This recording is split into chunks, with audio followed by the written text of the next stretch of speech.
मी प्रेरणा बोरगे, आवाज महाराष्ट्रामध्ये आपले हार्दिक स्वागत। पाहुयात आजच्या ठळक बातम्या।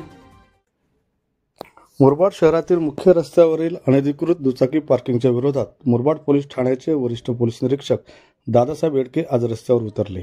दिवाळी सणानिमित्ताने मुरबाड शहरात नागरिकांची प्रचंड गर्दी होते। त्यातच मुख्य रस्त्यावर काही जण दुचाकी पार्किंग करीत असल्याने मोठी वाहतूक कोंडी होते।